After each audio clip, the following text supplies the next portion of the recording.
Hi friends, இன்றைக்கி ஒரு recipe பார்க்கலாமா? டிஃபன் வீடியோ தான் இன்றைக்கும். டெய்லி டிஃபன் போடுறாங்களே நினச்சிக்காதீங்க, இது ஒரு காம்போவாக இருக்கட்டும்.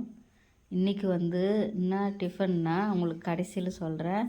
அதுக்கு 2 ஸ்பூன் எண்ணெய், 2 ஸ்பூனு கடலப்பருப்பு, 1 ஸ்பூனு கடுகுளுத்தம் பருப்பு, சின்ன வெங்காயம் நல்லா கட் பண்ணி வச்சு ஒரு 3-4 சின்ன வெங்காயம், 2 வரமிளகா, 1 கொத்து கருவேப்பிலை போட்டு நல்லா வதக்கிடலாம்.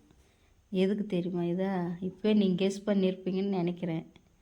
மாவு இருக்குல்ல, டிஃபன் மாவு, அந்த டிஃபன் மாவுக்கு இந்த தாளிப்பு எல்லோரும் வீட்டில் செஞ்சு சாப்பிட்ருப்பீங்க. இதை எங்கள் வீட்டிலன்னா இதை அதிகமாக செய்வோம், நல்லா இருக்கும். இது கூட 1/4 டீஸ்பூன் மஞ்சள் பொடி போட்டுக்கலாம், கொஞ்சமாக பெருங்காயத்தூள் போட்டுக்கலாம். நல்லா பெருங்காயம் போட்டு கொஞ்சம் சும்மா அப்படி வதங்கினா போதும். இப்போ நல்லா வதங்கிட்டு பிற்பாடு கேஸ் ஆஃப் பண்ணிவிட்டு இதை எடுத்து அப்படியே கரைச்சி வச்சு மாவில் ஊற்றிக்கலாம். ஊற்றிட்டு நல்லா மாவும் அந்த தாளிப்பும் நல்லா கலக்கிடுங்க. அது அப்படியே ஒரு கெட்டியாக இருக்கும், அது மாதிரி இல்லாத நல்லா கலக்கி எடுத்துக்கலாம் மாவு. இப்போ கேஸ் பற்ற வச்சு தோசை தவா வச்சு நல்லா தோசை கல் காயட்டும். தண்ணி அப்படி தெளிச்சிட்டு மாவை எடுத்து ஒரு கரண்டி அப்படி ஊற்றிட்டு நல்லா மெலிசாக தேய்ச்சி எடுத்துங்க.